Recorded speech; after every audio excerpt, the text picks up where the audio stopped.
Right. Well, part of the answer to that is to address the question that you asked Nell. What would happen if IHRA was adopted on campuses? Because I can tell you what would happen because I know from experience.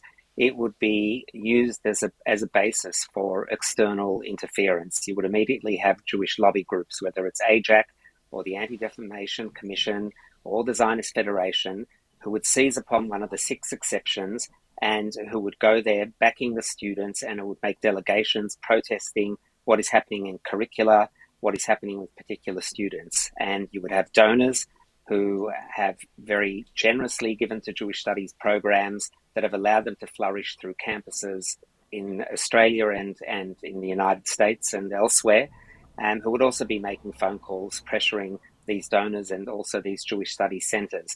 I think that's extremely dangerous. I think it's counterproductive because what they would want to see is a particular view of Israel that is taught through the prism of Hasbara.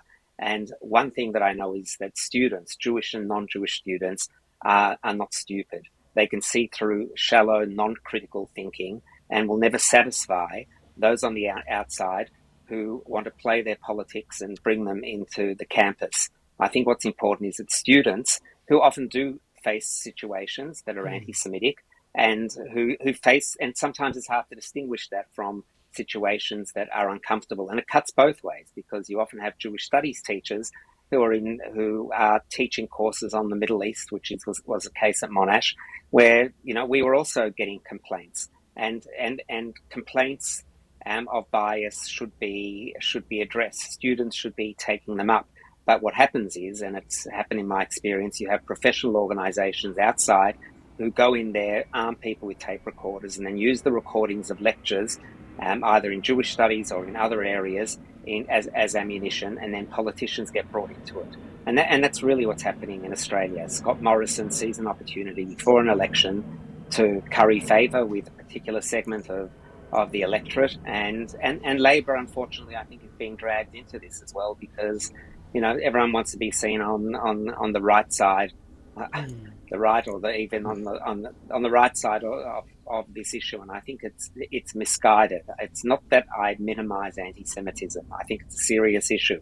I think that IHRA does a disservice to it, and those who claim that it's just a guideline rather than something that will be codified aren't listening to what politicians like Tudge are saying, aren't looking at what's happened in America in the way it's used with Title VI, which Ken could elaborate on, aren't seeing what would happen on campuses, aren't seeing what's happening at the ABC at the moment, how the government is doing a full front attack on the ABC that is being pushed by various sectors, not just the Jewish sector, but certainly AJAC is part of that.